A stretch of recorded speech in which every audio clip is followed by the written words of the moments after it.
Bienvenue à Les Affaires Brassicole, votre balado sur l'entrepreneuriat brassicole du Québec, avec Leonardo Calcagno de Baron Mac. Bonjour tout le monde, ici Leonardo Calcagno des Affaires Brassicole. J'espère que vous allez bien et que malgré un petit peu de froid qui existe encore, comme vous savez, il commence à faire chaud, il commence à avoir un peu de déneigement. C'est sûr qu'il y a de la neige qui s'en vient encore, mais don't worry, l'été s'en vient. Je vois déjà plein de gazon, je suis bien content là-dessus. Ce podcast est commandité, bien sûr, par Inomalt. Si vous avez besoin de malt québécois pour les brasseries ou pour les distillateurs, contactez inomalt.ca. Car comme vous savez, on a besoin d'avoir du malt d'ici parce qu'avec les tarifs qui se passent, avec tout ça, plus de malt, plus de produits québécois, que ce soit le doublon ou n'importe quoi, c'est important. Et bien sûr, si à chaque mois, Inomalt vous invite à les brasseries puis les distillateurs de aller visiter l'usine à Bécancour, allez-y. Moi, je suis déjà fait de la visite, elle est vraiment belle. Puis en plus, à la fin, on boit de la bière puis on mange un petit goûter, man, qui se fait de plus. Man. Puis on rencontre du monde dans la région. Aussi, comme vous savez, Ballon Mag, dans pas long, je sais que ça fait longtemps que je vous dis ça, mais on annonce qui sont intéressants. Ballon Mag annonce quelque chose au Vermont. On annonce quelque chose avec le Canada Beer Cup. On annonce quelque chose d'autre qui s'en vient. Puis, bien sûr, on a beaucoup de contenu qui s'en vient dans pas long. Abonnez-vous à Ballon Mag à info@ballonmag.com pour avoir plus d'informations là-dessus. Puis, bien sûr, abonnez-vous à Ballon Pro. Chaque jour, à chaque semaine, on reçoit du monde là-dessus. Merci beaucoup. Puis, si vous avez des questions, comme toujours, Leonardo à ballonmag.com. Aujourd'hui, on fait une entrevue avec la gang d'Octane Microbrasserie. C'est une gang que ça fait, écoute, je pense, je checkais dans mes notes, tout ça, puis dans mon calendrier, mes affaires, j'ai jamais pu faire une entrevue avec eux autres. Pas parce que je voulais pas, mais parce que ça donne pas. Écoute, c'est du monde bien occupé, ils sont en deux là-dedans, un peu comme nous autres dans Baron Mag. Puis j'ai tout le temps aimé d'Octane, tu sais, j'ai goûté une bière à eux autres seulement. J'ai beaucoup aimé tout le temps le branding que vous avez, le côté, le marketing que vous avez, c'est simple, clean, mais beau tout le temps. Puis c'est une espèce de brasserie où ce qui sont eux autres, pognés eux autres. C'est un succès vraiment local intéressant. C'est du monde qui travaille très fort là-dessus. Puis je voulais parler avec eux autres depuis un bon bout de temps, je travaille avec eux autres. Puis on a eu la chance maintenant cette année de enfin parler avec la gang, avec Hugues Turcotte et Émile Fournier, qui, c'est les deux fondateurs de la brasserie. Ils peuvent nous parler un petit peu de leur vision, d'où vient l'idée de faire ça. Euh, le succès qu'ils ont en arrière de ça, parce que tu sais, je sais que qu'est-ce qui se passe dans l'industrie, il y a beaucoup de défis, mais c'est une brasserie qui a réussi quand même à faire beaucoup de travail avec eux autres. Puis, écoute, ils s'occupent bien de la communauté, leur bière est tout le temps fraîche, le monde avec qui je parle sont tout le temps contents de leur bière. Je voulais vraiment connaître un petit peu ce qui s'en arrière de ça. Ça va bien, Hugues et Émile? Ça va bien, toi? Ben oui, merci. Écoute, je sais que je vous ai donné beaucoup de crémage, de beauté sur vous autres, mais honnêtement, tout le monde qui me parle de vous autres, il me parle tout le temps d'une brasserie qui est vraiment intéressante, que vous faites du beau travail derrière de ça. Puis bien sûr, nous autres, avant de commencer à parler de votre vision, tout ça, je voulais connaître un petit peu votre histoire, d'où vient ça et qu'est-ce que chacun fait dans la brasserie. Ben, tu sais, tout départ, tu sais, tout a commencé en étant des jeunes adultes qui voulaient boire de la bière, tu sais, fait que comme beaucoup de brasseurs, hein, au final, là, tu sais, on a tous passé par là, on voulait boire de la bière pas trop chère, fait qu'on a comme décidé un jour de brasser maison, tu sais, puis de suivre ce chemin-là. Fait que c'est ça. Puis après ça, ben, tu sais, de fil en aiguille, ben, tu sais, le brassage de la bière fait en sorte que tu goûtes des bières d'ailleurs, que tu goûtes des trucs, que tu développes une passion pour ça. Puis tu te dis, hey, peut-être que moi aussi, je serais capable d'en vivre de tout ça. Fait que c'est ça. Dans ce temps-là, on était encore étudiants. Moi, j'étudiais en biologie, Émile en Transformation transformation alimentaire. alimentaire.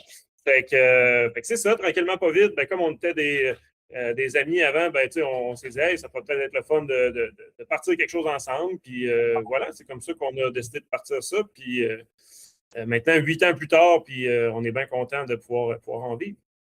Excellent. Puis vous autres, quand vous avez commencé, il y a 8 ans, tu sais, l'industrie était différente que maintenant. Comment ça a été au début de votre lancement? D'où ça venait de l'idée, vraiment? C'est bien sûr, vous avez l'idée de lancer une brasserie, tout ça. Mais c'est quoi les premières bières que vous avez dit, il faut qu'on commence à penser à ça? Et puis la première vision, vos premiers batchs, comment ça a été le début? Ben, c'est sûr que moi, je me souviens, là, mes premières amours, là, c'était surtout des bières de l'Est du Québec. Hein, fait que Pit Caribou, le Naufrageur, c'est sûr, c'est des pionniers. Ils ont pavé la voie pour nous. Je me souviens de la première fois que j'ai bu une bonne aventure rousse en cruchon d'1,9 litres. C'est vraiment ça qui m'a allumé puis de me dire, OK, c'est ça que la bière peut goûter. Bon, c'est sûr, après ça, tout ce qui est Unibrou. Je pense aussi à la microbrasserie du Lac-Saint-Jean. Je pense à Donham. Je pense à ben des brasseries Dieu du ciel, c'est sûr. Tranquillement, pas vite, c'est vraiment comme ça là, qu'on a débuté. Là, en tout cas, je parle pour moi. Là, je ne sais pas, Émile, exactement là, comment que... Mais c'est vraiment Pit Caribou, moi, qui m'a allumé là-dessus. Là, OK, et toi, Émile? Oui, ouais. Ben, dans le fond, la question, c'était quoi? C'était quoi tes premières bières que tu as commencé à boire pour commencer l'idée de lancer une brasserie? Ah oui, ouais, c'est ça. C'est vraiment même réponse que Hugues, là, complètement. Là. OK, que c'est Pit Caribou, tout ça, puis toutes les affaires comme ça. Exact, ouais. Puis au début, quand vous avez commencé, bien sûr, à brasser de la bière, tout ça, c'était comment le début avec vous autres? C'est quoi les sortes de bières que vous voulez faire? Puis dans quelle vision vous êtes allé maintenant qu'est-ce que vous faites maintenant? Ouais, c'est sûr que dans le temps, là, c'était.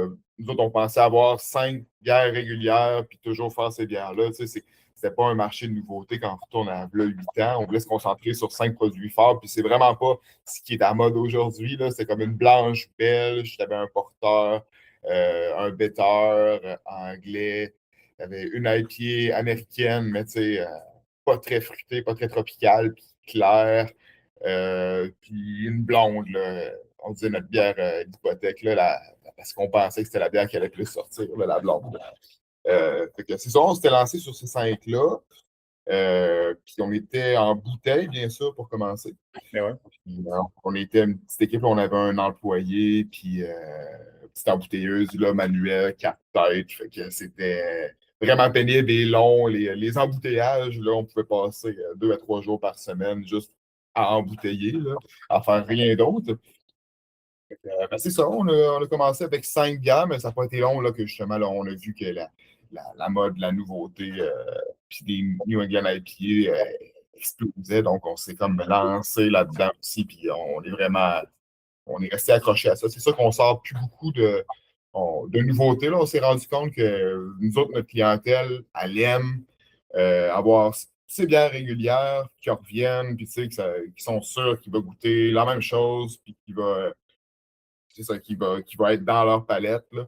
Fait que là, on sort moins de nouveautés, mais on reste accroché, puis on essaie toujours d'améliorer de batch en batch nos recettes. C'est sûr qu'on modifie toujours des petites affaires sans que nécessairement quelqu'un s'en rende compte, là, mais que nous autres, on apprécie toujours la modification là, pour améliorer, là, puis faire de la recherche et développement, tout simplement. C'est le marché, au final, hein, qui nous a amenés vers là. Au départ, comme Émile disait, c'était vraiment 5 produits. Plus, comme beaucoup de microbrasseries faisaient au départ, hein, tu avais une ligne, une gamme de bières régulières. Puis le marché nous a amenés. Au final, nous autres, on a juste suivi un peu le marché. Ça faisait longtemps qu'on était là-dedans aussi. On a travaillé pour plein de microbrasseries avant. Fait que c'est sûr qu'on connaissait un peu. Fait que nous autres, on a suivi le marché. Puis c'est sûr, nos goûts personnels aussi, là, mais c'est sûr que quand on a vu que les New England IPA, c'était autant populaire. Au départ, on n'en avait pas. Là, quand on a ouvert il y a 8 ans, New England IPA, c'est vraiment arrivé par la suite. Là, 2 ans peut-être après l'ouverture, je te dirais, la Toucan qui est arrivée. Fait que c'est ça. Fait que c'est vraiment le marché qui a fait en sorte qu'on s'est enligné vers là. Puis on suit la vague au final. Là, c'est un peu ça. Ouais. Mais comme pas mal tous les entrepreneurs. Et votre vision de brassage, puis votre vision de bière, c'est quoi? En dehors du côté suivre la vague, suivre ce que les clients veulent, c'est quoi votre vision de brassicole à vous autres quand vous faites des bières? Ben, nous autres, je pense qu'on a tout le temps été perçus comme étant une brasserie qui était capable de faire des styles très traditionnels. Je pense que c'est la base aussi. Je pense que c'est le fun d'être capable d'autant d'être, entre guillemets, performant. Je ne sais pas si c'est le bon mot, mais dans un style qui est plus classique, plus traditionnel, où est-ce que les gens se retrouvent peut-être un peu plus, puis d'avoir une gamme qui est peut-être un petit peu plus funky, là, autant dans les IPA que dans les bières sûres, que là, maintenant, même, on a quelques produits barriqués, là, autant dans les bières sauvages là, avec des brettes que des stouts barriqués aussi. Fait qu'on essaie de s'amuser là-dedans, de ne pas être toujours pris dans le même moule non plus. C'est le fun d'être capable d'être diversifié, je pense. C'est ça qui... c'est ce que je reproche peut-être un petit peu au marché présentement, c'est que, tu sais, on voit une collab 95% du temps, c'est une IPA, tu sais, je pense que c'est le fun des fois un peu sortir, même si on adore les IPA, là, on trouve ça super bon, puis tu sais, c'est encore là, c'est ces bières-là qui nous font vivre présentement, tu sais, mais c'est le fun d'être capable de dire, on est capable de brasser un bon bitter anglais, comme une bonne Pilsner, puis une bonne bière blonde classique, là, tu sais, c'est le fun aussi. Fait que c'est un peu cette vision-là qu'on a toujours essayé de suivre. Autant être une brasserie qui est capable de faire du traditionnel que de la nouvelle mode. Là. Ouais. Puis vous autres, bien sûr, vous voulez de Rimouski, vous autres, est-ce que ça a été difficile pour la palette du monde dans ce temps-là d'avoir des bières comme ça? Parce que l'affaire, c'est que souvent, depuis 10 ans qu'on parle avec des microbrasseries, souvent, il y a un gros travail d'éducation avec les gens du coin. Puis quand je parle que ce soit à Montréal, que ce soit n'importe où, il y a tout le temps au début, le monde allait des nouvelles bières, le monde s'habitue à des lagers, à la Monson, la Batte, whatever, ça comme ça. Puis vous autres, comment ça a été le début quand le monde vous avez amené ces bières-là à Rimouski? Parce que le monde a commencé à dire, OK, on découvre ces bières-là. Tu sais, je rappelle qu'il y avait je parle même du monde de Montréal, puis ils ont commencé à ouvrir, c'était difficile, s'il n'y avait pas le voyagement, l'éducation, tout ça. C'était comment pour vous autres, début d'octobre, quand vous avez amené ces bières-là au monde, quand ils n'étaient pas habitués à ça? Ben, je me rappelle encore de notre première livraison de bière. Là. La première bière qu'on a sortie, c'est la Hypernova. C'est une IPA américaine. Puis, justement, on fait nos appels dans les détaillants puis les restaurants du coin. Puis, ça sort pas. Là. C'est vraiment difficile. Il faut pousser.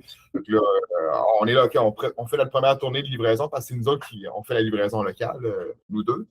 Fait que là, on fait la tournée, puis avant même qu'on finisse notre tournée, ben, les détaillants rappelaient, puis je reprendrais d'autres caisses, il nous en reste plus. Fait que dans les mêmes heures, dans le fond, ils avaient réussi à tout vendre.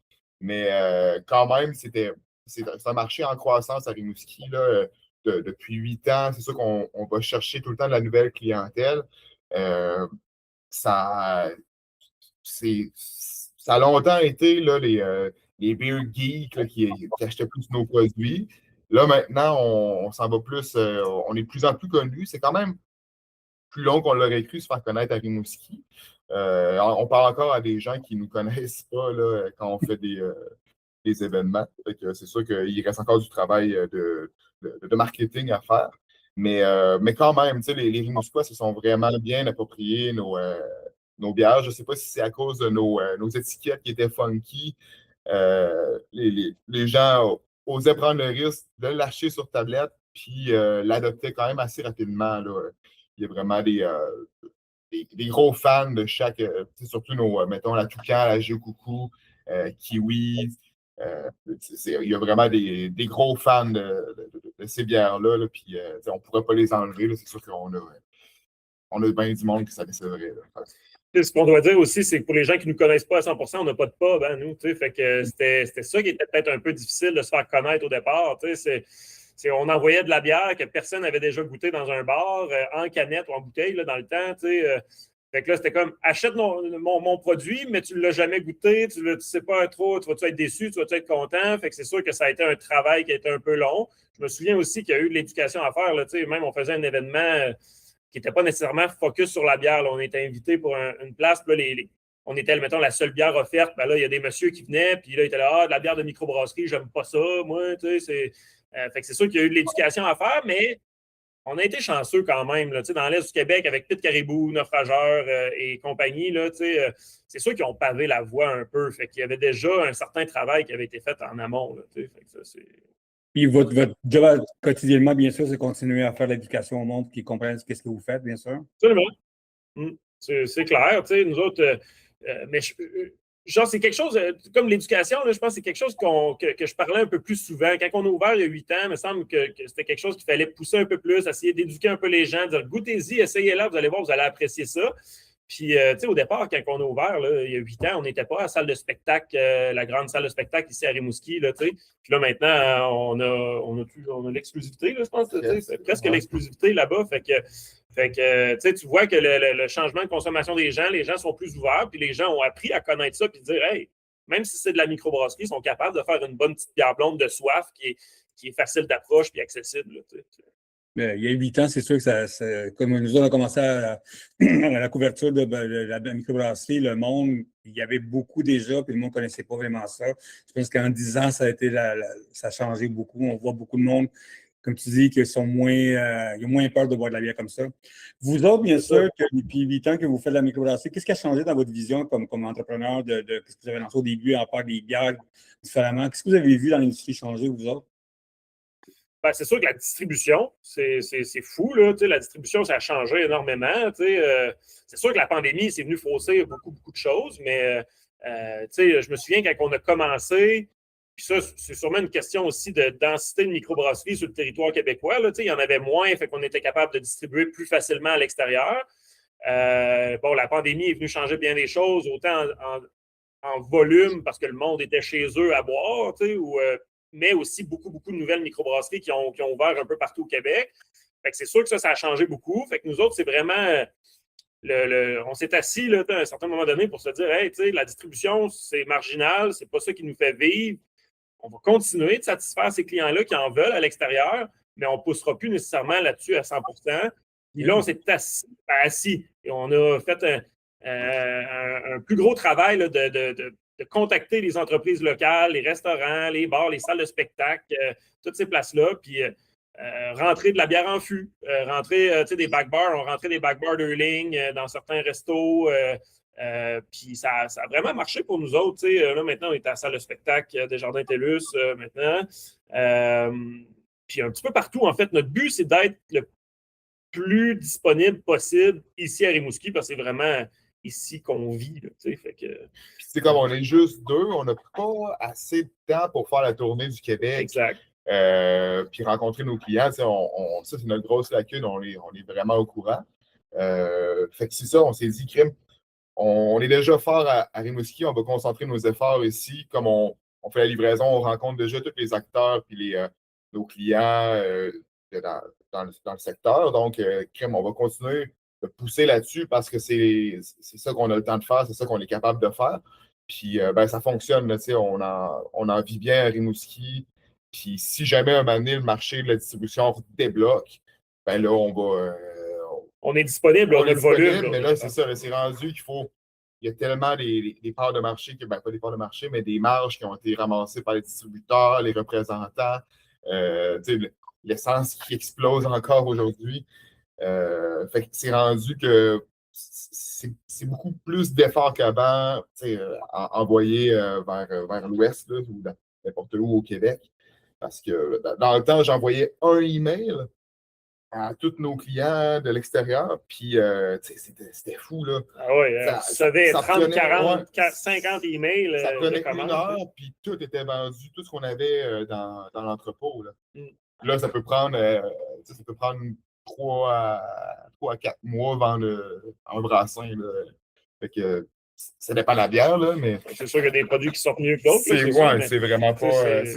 C'est le jour et la nuit, là. C'est pas la même game, là. C'est clair que c'est vraiment, vraiment, vraiment différent. Ouais. Nous autres, on vient de parler avec... on vient de faire comme 4 entrevues avec des brasseurs, des nouveaux brasseurs, des brasseurs existants. Ils nous ont dit tout le monde que la mise en place d'une stratégie plus locale, ça a beaucoup aidé eux autres. Puis même le lancement, ils ne veulent pas aller ailleurs. Ils disent que ils pensent que vraiment c'est leur point de pays ou le backyard qu'on appelle est tout le temps mal exploité, puis on peut aller chercher plus. Puis je trouve que vous avez une très bonne stratégie. Et si on veut vos bières, comme la Toucan, c'est la seule que je connais dans votre bière, mais c'est quand quelqu'un, comme mon frère va là-bas, il cherche des bières, puis il me rapporte ça, puis ça fait la différence. Hein. Puis vous autres, dans vos stratégies, de ça, est-ce que vous voyez dans votre coin, vous autres, que tout le monde prend la même stratégie de ça? Je sais qu'il y a une autre brasserie qui est plus que vous autres, qui est plus internationale, eux autres. Mais vous autres, dans l'industrie de votre coin, vous autres, est-ce que vous voyez que le monde, tranquillement, changer l'attitude de faire la distribution, tout ça, ou tu vois encore qu'il y a du monde qui fait la distribution à travers le Québec? Je pense que oui. Je pense que c'est vraiment la stratégie que la majorité de nos collègues brasseurs du coin là, essaient d'opter.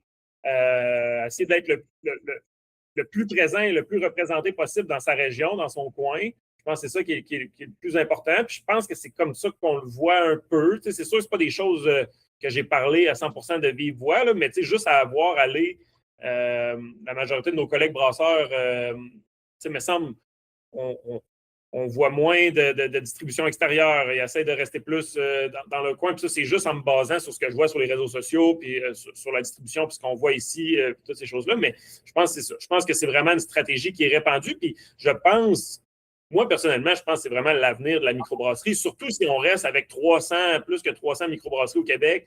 Je pense que ça va être difficile pour les microbrasseries de dire on prend vraiment, vraiment de l'expansion. Tu sais, à moins que c'est vraiment ça la vision de l'entreprise. Puis nous autres, on va être super gros, super bien distribués, puis on va attaquer le marché avec des représentants, avec du monde qui vont aller faire du travail de représentation à l'extérieur. Mais nous autres, c'est pas vraiment notre but, c'est d'être capable d'en vivre, d'avoir du fun. Puis à deux, je pense que c'est comme ça qu'on réussit à le faire. Fait que c'est comme ça que nous autres, on décide de travailler. Là. Je pense que l'option, on en entend parler de plus en plus là, de l'exportation à l'extérieur du Québec, outre-mer.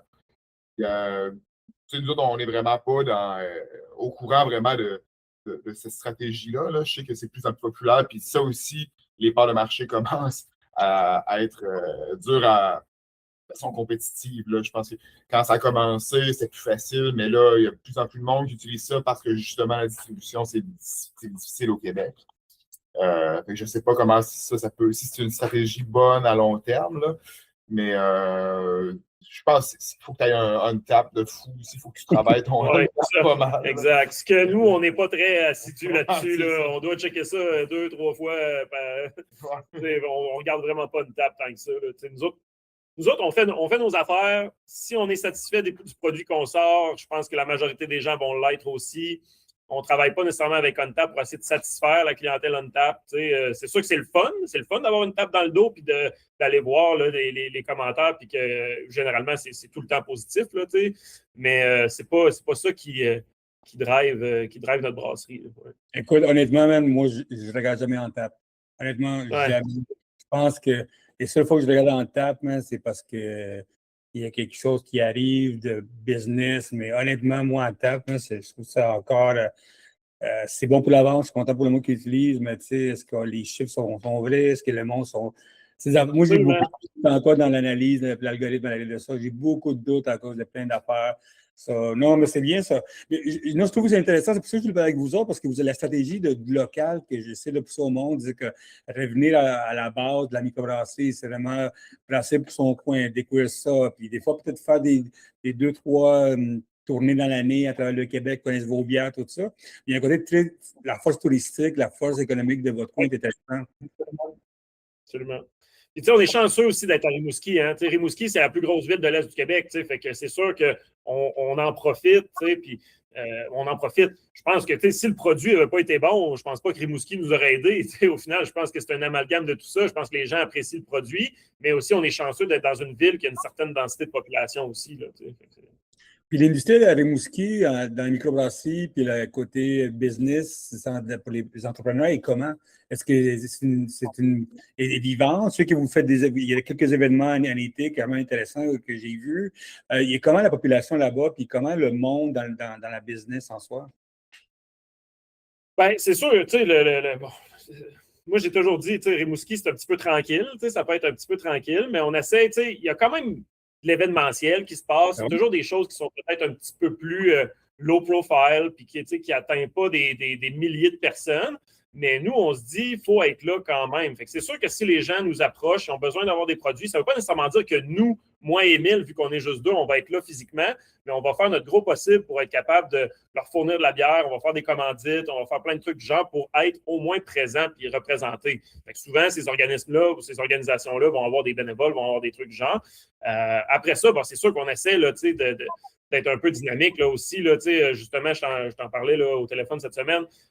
On vient de fonder un micro-festival, en fait. Là, c'est la rue principale à Rimouski, qui s'appelle la Saint-Germain, durant l'été, elle devient piétonne pendant plusieurs semaines.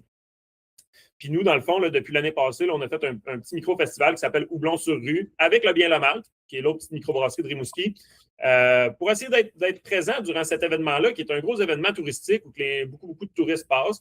Fait qu'on est là 3 jours. On fait ça pendant 3 jours. Fait que 3-4 jours, je ne me souviens plus exactement. Pendant une fin de semaine de temps, là, une fin de semaine allongée un peu. Puis ce qu'on souhaite, puis on verra où est-ce que ça nous mène, tout ça, là, mais c'est que ça fasse des petits, puis peut-être qu'un jour, ce festival-là va devenir de plus grande envergure, puis il va y avoir plus de microbrasseries, puis il va être de plus en plus connu. Mais pour l'instant, ce qu'on fait, c'est qu'on est juste nous et le bien le mal, puis on essaie d'avoir des brasseries invitées à chaque journée. Fait que c'est sûr que là, présentement, c'est plus, on vise plus les brasseries de l'Est. Mais un moment donné, qui sait, peut-être qu'il y aura un peu plus de micro là, d'extérieur. Là. Mais pour l'instant, c'est très, très mollo et très petit, puis on ne veut pas se planter avec ça. Mais tu sais, l'année passée, ça a été bien plaisant. Là, fait que, voilà. Non.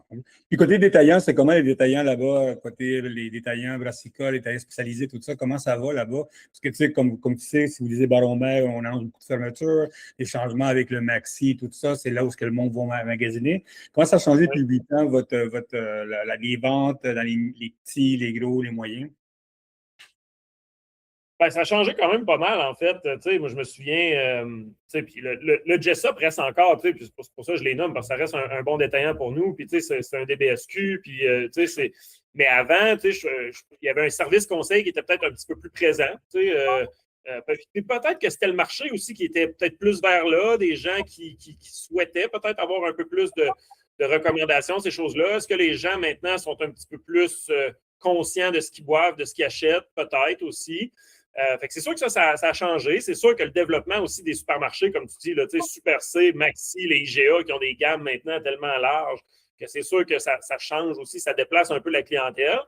Mais il y a encore des super bons détaillants. Puis je pense à Station Houblon à Rivière-du-Loup, là, qui sont vraiment, vraiment, vraiment incroyables. Là, ils font vraiment du super job.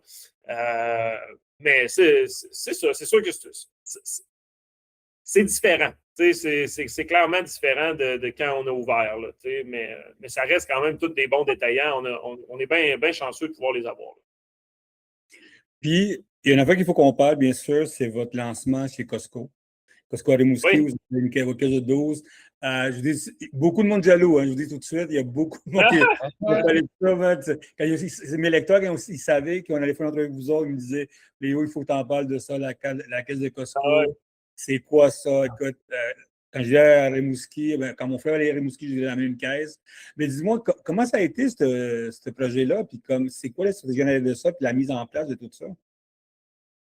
C'est quand même vraiment bien déroulé. Là. On est chanceux. Nous autres, dans l'industrie de la bière, là, on n'a pas de. Parce que normalement, pour rentrer chez Costco, là, dans l'alimentaire, il faut que tu fasses un audit qui t'oblige, qui peut coûter quand même plusieurs milliers de dollars. Puis par après, ils peuvent te demander de faire des modifications dans l'entreprise, structurales ou juste d'avoir des meilleurs procédés. Puis quand tu fais tous ces investissements-là, tu n'es même pas sûr après ça qu'ils vont l'accepter. Fait que pour ça, nous autres, c'est juste un des représentants de Costco. Puis c'est tout du monde, des Québécois qui parlent bien français. Il n'y a vraiment pas de complications là-dessus. Nous autres, ça a vraiment super bien.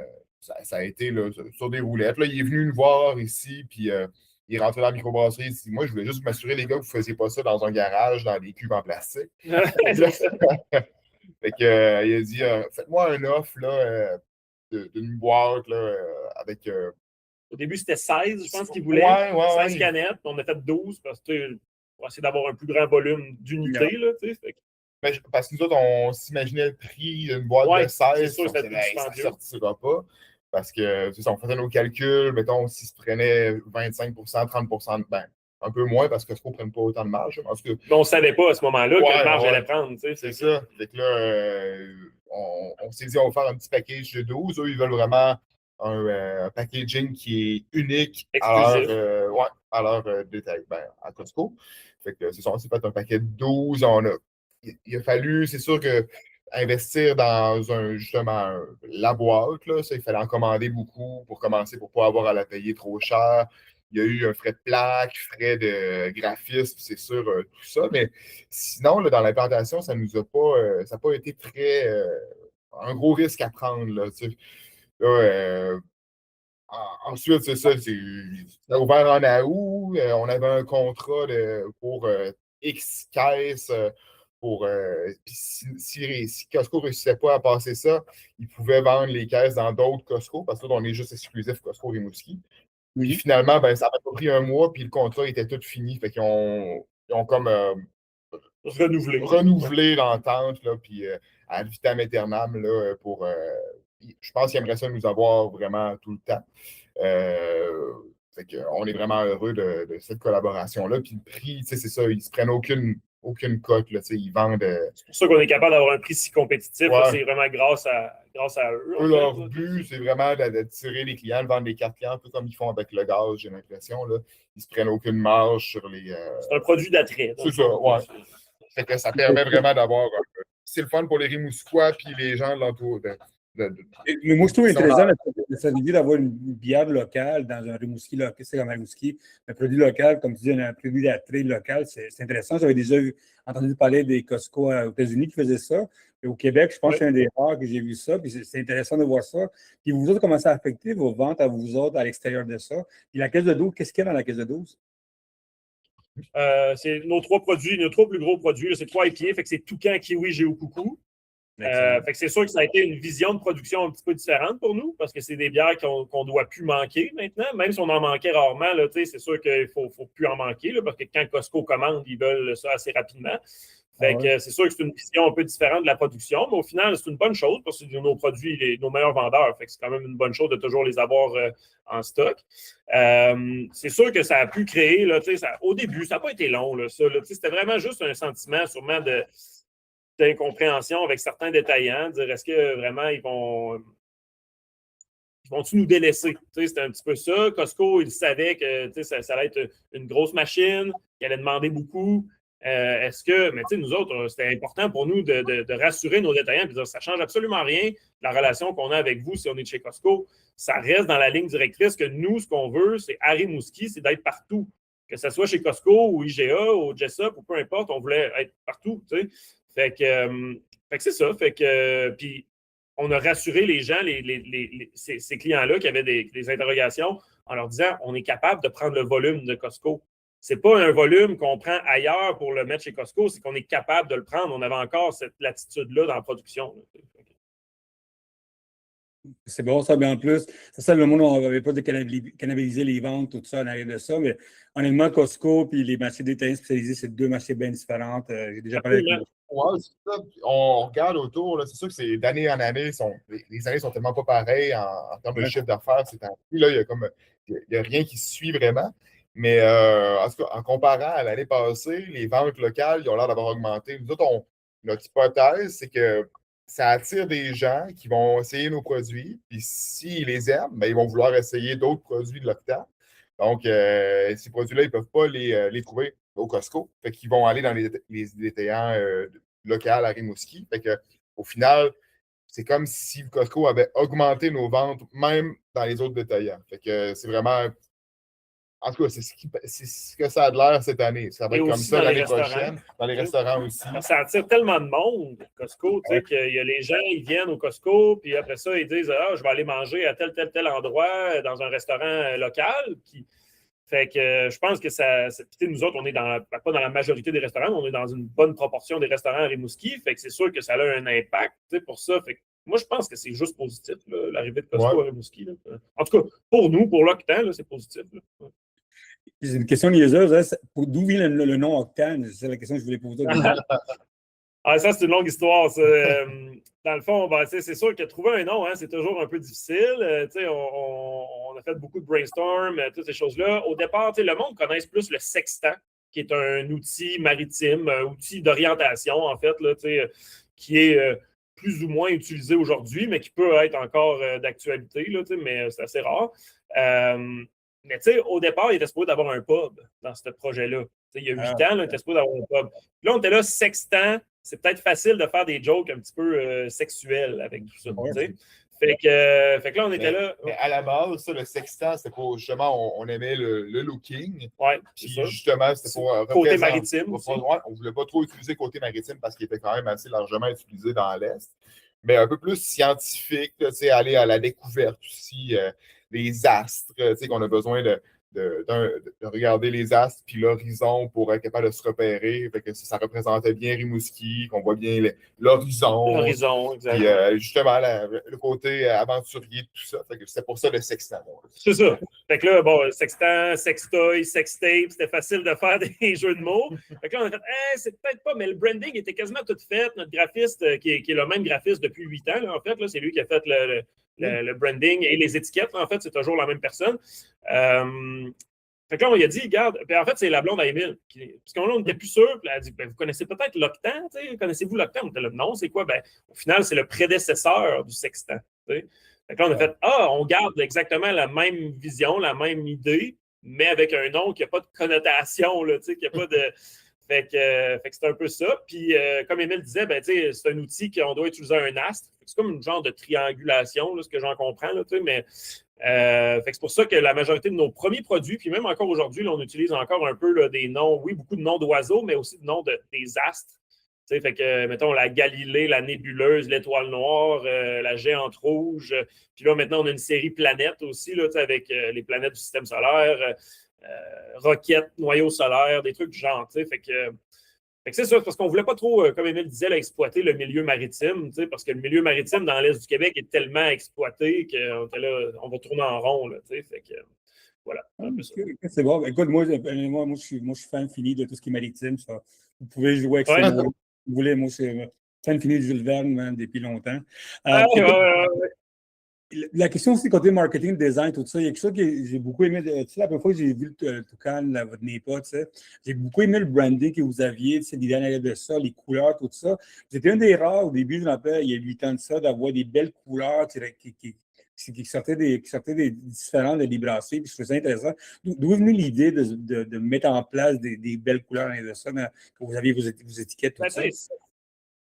Ça vient de notre graphiste, c'est sûr. C'est sûr que les idées de nom, les idées d'image, ça vient de nous deux. Là. Quand que moi et Émile, on décide de faire une nouvelle bière, souvent on s'assoit, puis il y a une ligne directrice là, dans chacune des bières. Là, fait que mettons la Toucan. C'est vraiment la bière qui nous a mis le plus à la map. Là. On savait que c'était une New England IPA aux accents tropicaux. Puis, dans le fond, c'est là, un moment donné, c'était bien le fun, là, le milieu de l'astronomie, puis de l'astrologie, puis tout, pas l'astrologie, l'astronomie, mais en tout cas, tout ça. Fait que là, puis moi, j'ai étudié en bio. J'ai toujours aimé les oiseaux. Fait que là, on a fait, OK, on pourrait peut-être aller vers là. Fait qu'un oiseau tropical qui, fait que c'est ça. Fait que dans le fond, on a donné ça un peu carte blanche à notre graphiste. On a dit, garde, on s'enligne vers là, c'est ça qu'on aimerait.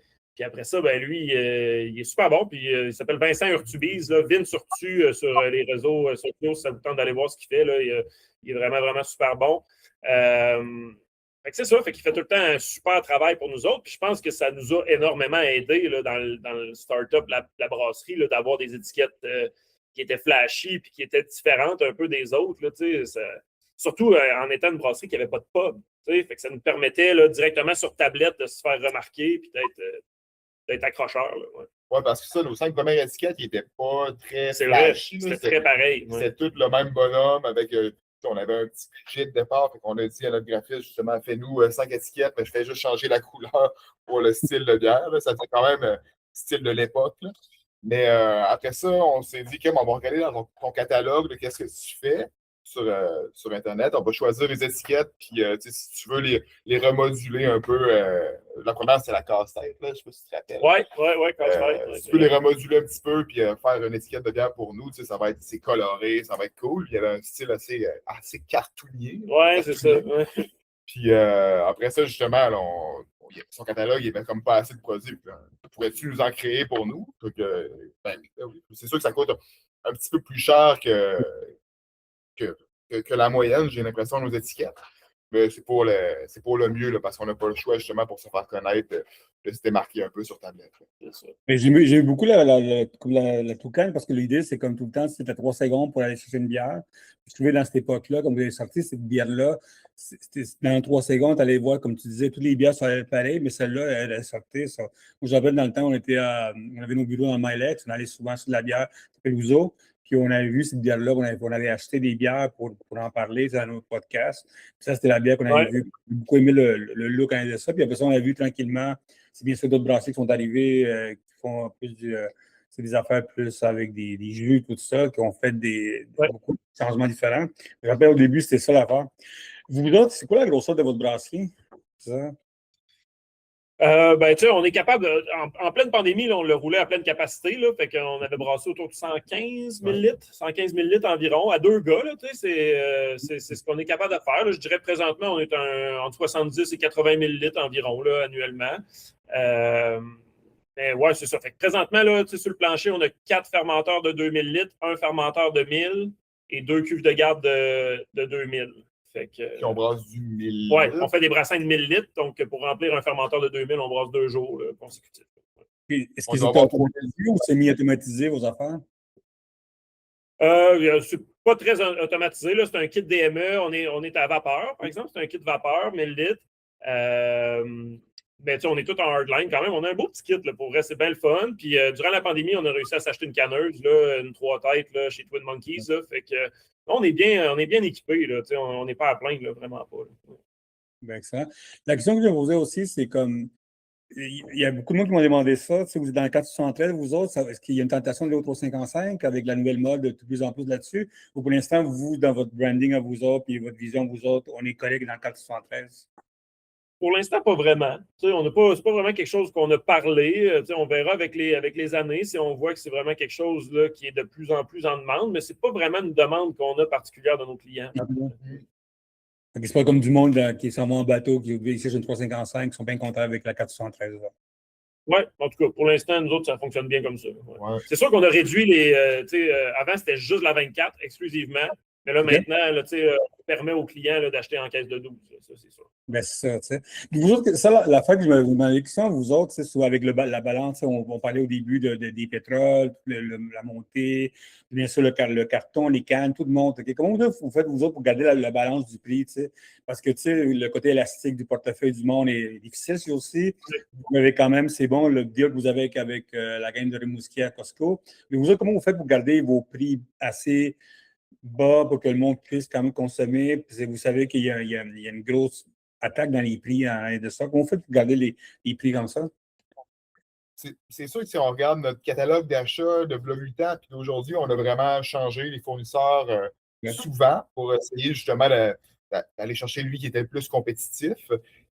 Puis on utilise aussi beaucoup l'achat en gros maintenant. Là, par exemple, pour les canettes, là, on a changé de compagnie. Là, mettons, avant, on était avec BSG. Chez Crown. Chez Crown, qui était vraiment très cher. Puis là, on s'est trouvé une petite compagnie qui nous permet là, d'acheter, les autres aussi le font, là, mais quand on achète un full truckload, si on est capable d'acheter un truck, un 53 pieds complet, ben là, on sauve un 16%, puis est-ce qu'il y a un rabais, puis en plus de tout ça, c'est quoi qu'ils font? Il y avait des livres. En tout cas, il y avait vraiment une grosse. On sauve sur le transport en plus. On sauve sur le transport. C'est vraiment un travail qu'Émile avait fait là, il n'y a pas si longtemps, d'essayer vraiment de trouver le fournisseur le moins cher au niveau des canettes, au niveau des étiquettes. C'est quelque chose de. Parce que nous autres, on n'est pas en canettes imprimées. On achète ça des canettes blank, pour l'étiquette. Fait que c'est sûr, c'est un travail qui est comme un peu constant pour essayer de. Un peu comme les assurances, il faut que tu regardes ça à chaque année. C'est ça. Exact. Mais l'achat, en gros, si tu as la capacité monétaire puis de l'entreposer surtout, là, parce que c'est sûr qu'un full truckload, c'est comme nous autres, c'est 22 palettes de canettes. Là, il a fallu qu'on soit quand même assez imaginatif pour ranger ça dans un petit entrepôt comme ici, là, mais on a été capable. Ça a fonctionné. C'est ça. Puis au final, on sauve vraiment beaucoup. Là, plusieurs milliers de dollars là, au final si on compare avec l'autre fournisseur. Fait que c'est sûr que pour ça vaut la peine. Après ça, pour le grain, c'est sûr que c'est pas des rabais qui sont énormes, mais quand on est capable de dépasser, c'est 200 sacs, je pense, chez le fournisseur, c'est sûr que là, on a quelques dollars de rabais à la poche. Puis nous autres, on a l'espace et on est capable de le faire. Fait que je comprends que des petites brasseries qui sont juste capables de rentrer une palette de grains, c'est difficile pour eux d'en commander 4 ou 5 comme on fait. Mais nous autres, généralement, on se planifie là, plus qu'une dizaine de brassins d'avance à chaque commande. Fait que c'est sûr que c'est une façon de sauver des coûts aussi. Sauver sur le transport aussi. C'est Ben, c'est sûr que malgré tout ça, on a quand même absorbé beaucoup d'augmentation. Oui, absolument. C'est sûr que nos marges ont énormément diminué depuis l'ouverture. On ne peut pas tout le temps, sinon notre prix ne serait vraiment pas compétitif, là, mais on ne peut pas toujours renvoyer ça aux clients, surtout qu'il y a des clients comme Metro, mais en tout cas, je pense surtout à Metro là, qui demande 6 mois d'avance si c'est un changement de prix. Oui, exact. Puis beaucoup de documents à remplir. Là. Fait que c'est sûr qu'il y a beaucoup de marge qu'on a perdu, qu'on a décidé d'absorber nous-mêmes. Mais on n'avait pas le choix là, si on voulait rester dans la game. Là. Puis je pense que ça doit être comme ça aussi pour plusieurs micros. Là, je pense qu'on n'est pas les seuls. Là, fait que, la marge supplémentaire que tout le monde faisait avant, ben, je pense que tout le monde l'a absorbé une proportion pour être capable de rester compétitif. Là. Ouais. Puis votre industrie, dans votre coin, vous autres, vous n'avez pas comme des achats groupés entre vous autres? Est-ce qu'il y a des moments donnés, vous parlez entre vous autres et dites qu'est-ce qu'on pourrait s'acheter des grains ensemble, du houblon ensemble, des affaires comme ça? Est-ce qu'il y a déjà eu des initiatives là-dessus? Ben, pour nous, c'est jamais vraiment arrivé. Tu sais. Ouais, j'ai l'impression que on est tellement pas concentrés. Oui, on est loin tous un des autres. C'est quand même du trouble, là, mettons que je fais venir de quoi pour j'achète avec Naufrageur. Ben, tu sais, Naufrageur, il va falloir qu'il se paye quand même un transport. Il est à 3 heures de route d'ici quand même. Oui, c'est ça. Fait que c'est pas comme s'il pouvait venir le matin avec son pick-up pour remplir ça puis repartir avec. Là. Fait que c'est sûr que c'est plus compliqué. Puis sinon, dans la ville, il y a le bien le mal, mais c'est minuscule quand même comme microbrasserie. Donc, il n'y aurait pas vraiment d'avantage là-dedans, mais c'est sûr qu'on s'entraide par contre là, avec le catch, avec bien le malt. S'il nous manque un ingrédient, ben là, on se texte, puis le matin, on s'en va le chercher. Là. Mais sinon, pour économie, dans les économies, là, on n'a rien fait là, avec eux. Il n'y a pas vraiment d'achat groupé, un truc du genre. OK. Vous autres, il y a quelque chose que je parlais avec, quand je vous ai appelé la semaine passée. Vous avez un restaurant à côté avec qui vous travaillez. J'aimais beaucoup un petit peu la stratégie que vous avez derrière avec eux autres parce que je trouvais intéressant. Ça ne vous appartient pas. Au début, je pensais que ça vous appartenait. Mais c'est un restaurant avec qui vous travaillez. Comment ça fonctionne avec eux autres? Ben, en fait, je vais toutes les nommer, ça va faire une belle pub en même temps. Là. Fait que, dans le fond, c'est le Mange Grenouille, qui est un restaurant assez gastronomique dans le village du Bic. En fait, puis c'est une institution, là, ça fait des dizaines d'années que ça existe, le Mange Grenouille. C'est une auberge aussi. Puis ça a été racheté, en fait, par un couple il y a quelques années. Puis c'est saisonnier. Fait qu'eux, c'était une façon pour eux là, d'avoir une meilleure rétention d'employés, d'ouvrir un deuxième restaurant. Comme le Mange Grenouille était saisonnier, ben, d'ouvrir un deuxième restaurant, ben, ça leur permettait de garder leurs employés à l'année, au final. Fait que c'est un peu ça. Puis, dans le fond, c'est une sandwicherie. Ça s'appelle le Club Saint-Louis. C'est encore là un genre de jeu de mots parce que c'était dans l'ancien restaurant qui s'appelait le Café Saint-Louis. Ça a été encore là une institution pendant des années à Rimouski. Ça a fermé durant la pandémie, en tout cas, peut-être un petit peu avant la pandémie, je ne me souviens plus exactement. Puis eux autres, ben, comme c'est une sandwicherie, ils ont fait un jeu de mots entre Café Saint-Louis et Club Sandwich, fait que le Club Saint-Louis. Puis eux, dans le fond, quand ils nous ont rencontrés, on travaillait déjà avec eux là, pour le Mange Grenouille. Puis ils ont dit, regardez les gars, vous n'avez pas de bar en ville. Oui, vous êtes bien distribués. Il y a quand même quelques endroits qui ont de la bière en fût, mais c'est juste des 2 lignes. Là. On n'était pas. Il n'y avait aucun endroit qu'on avait plus que 2 lignes de bière en fût. T'sais. Fait qu'il dit, nous autres, ce qu'on ferait, c'est que ça serait notre restaurant. On ne vous demande pas d'investissement, on ne vous demande pas rien, mais on aimerait ça avoir la genre, pas d'exclusivité parce qu'on est ailleurs aussi, mais on serait la place avec le plus grand nombre de bières en fût en ville. T'sais. Fait que nous autres, on ne pouvait pas vraiment dire non à cette opportunité-là. Fait que ça faisait en sorte qu'en contrepartie, ben, nous autres, on les utilise un peu comme étant notre pub. Fait que sur nos réseaux sociaux, à chaque fois qu'ils font des stories, des trucs genre, puis qu'ils nous taguent, ben, nous autres, on replace ça sur nos réseaux sociaux un peu comme si c'était notre bar, mais ce n'est pas nous autres qui l'opèrent. Ouais. Fait que c'est super cool. Boucherie locale, très, très bon. Puis il y a 8 lignes de bière en fût en tout temps qui fait des rotations dans les produits. Là. Fait que c'est vraiment une belle place. C'est vraiment le fun. C'est même très bon et très abordable. Est-ce que vous pensez, vous, de mettre cette stratégie-là dans d'autres places, proche de chez Rimouski? Est-ce qu'il y a d'autres bars dans le coin? Ça pourrait être intéressant de faire ça? Ben, comme je te disais tantôt, c'est un peu le travail qu'on a fait un peu suite à la pandémie, d'aller chercher certains endroits, puis de rentrer, de dire, regarde, je te prête un back bar de 2 lignes, mais j'ai l'exclusivité de la bière en fût dans ce back bar-là. Là, fait que ça a fonctionné. On a quand même rentré ça dans quelques endroits. Mais c'est sûr qu'on reste toujours ouvert. Il y a des gens qui nous contactent, mais c'est sûr que la bière en fût, c'est sûr que là, présentement, on en fait énormément plus qu'à l'ouverture. Là. Avant, là, c'était pratiquement rien. C'était quasiment 100% de la production qui était mise en bouteille et en canette, puis était distribuée. Mais maintenant, on en fait une pas mal plus grande proportion, mais c'est quand même pas un volume qui est si énorme que ça. C'est pas 50-50. Là, mais c'est sûr qu'on reste ouvert. S'il y a des gens, là, il y a toujours des pourparlers avec plein d'endroits, là, puis on reste toujours ouvert. Là, mais c'est jamais des très grandes quantités. Là, le monde ne va pas nous dire hey, j'ai 8 lignes puis je vais avoir 8 lignes d'octane. C'est jamais vraiment arrivé à part le Club Saint-Louis. Là, Puis vous autres, maintenant, c'est ça. Comment vous voyez, si vous êtes deux, mais ça, c'est impressionnant le travail que vous faites, de distribution, marketing, mise en place, le kit. C'est vraiment fou quand même. Mais moi, on ne voit pas ça à l'arrière de chaque canette qu'on a chez vous. C'est vraiment fou. Vous, comment vous voyez l'avenue, l'octane, bien sûr, c'est quoi vos idées, disons, dans 5 ans? Puis vous voyez comment l'industrie québécoise, après le côté hyper local qu'on vient de discuter, comment vous voyez, vous autres, les changements qui existent dans l'industrie en soi, puis qu'est-ce qui s'en vient? C'est sûr, il y a des fermetures, c'est sûr. Mais vous voyez comment, vous autres, votre compagnie, puis l'industrie québécoise, avec le monde que vous parlez dans votre coin? Ben là, tu sais, c'est sûr que c'est ça. Là, on est en train de le voir, hein, puis on ne souhaite pas de malheur à personne, là, vraiment pas, mais on voit qu'il y a de plus en plus de fermetures. Moi, je pense que le marché est en train d'un peu de se stabiliser. J'ai hâte de voir d'ici quelques années à quoi ça va ressembler. Est-ce qu'il va y avoir vraiment beaucoup de fermetures, beaucoup de nouvelles ouvertures? On dirait que j'en doute un peu. Fait que ça risque, c'est ça. Moi, je pense que le marché va se stabiliser. Je pense que les gens vont être des acteurs locaux. Les gens, je parle des microbrasseries, vont être des acteurs locaux dans chacune de leurs régions. Est-ce que la distribution va pouvoir prendre un petit peu? Je le souhaite, mais je ne suis pas garanti. Je ne suis pas convaincu, en fait.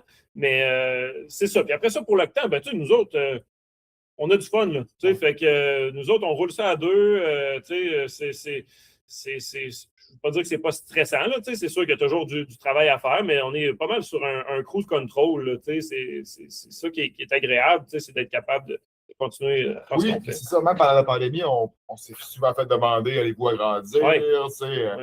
Quand est-ce que vous partez votre pub, justement, augmenter la quantité de cuves et tout. Puis nous autres, on n'a jamais vraiment eu l'ambition d'agrandir. En fait, on ne l'a jamais eu. Là. On est super bien là, dans ce qu'on vit. On est confortable. On a nos fins de semaine. On a en masse le temps de vivre. Là, quasiment tous les... on finit à 14 heures quasiment tous les jours. Fait que, nous autres, on fait nos journées de production, puis après ça, on a fini. Là. C'est ça. On n'est pas dépendant de personne, là, au final.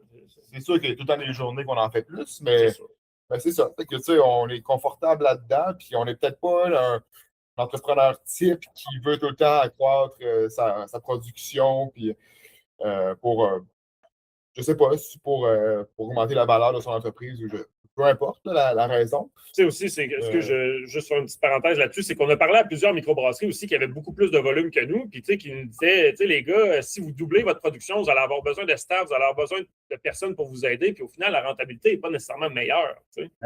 Fait que c'est un peu, là, ça a aidé la décision aussi là, au départ, là, si on prenait de l'expansion ou pas. Là, Côté management de votre compagnie, comment ça fonctionne, le management de votre compagnie? Vous êtes deux. Comment on prend des décisions? Puis comment quand on dit quelque chose qui. L'autre n'est pas content, l'autre est content, l'autre est heureux. Ça n'arrive pas vraiment, ça. Ouais, non, c'est ça. Écoute, ça fait 8 ans, là, mais il doit y avoir quand même un concept de.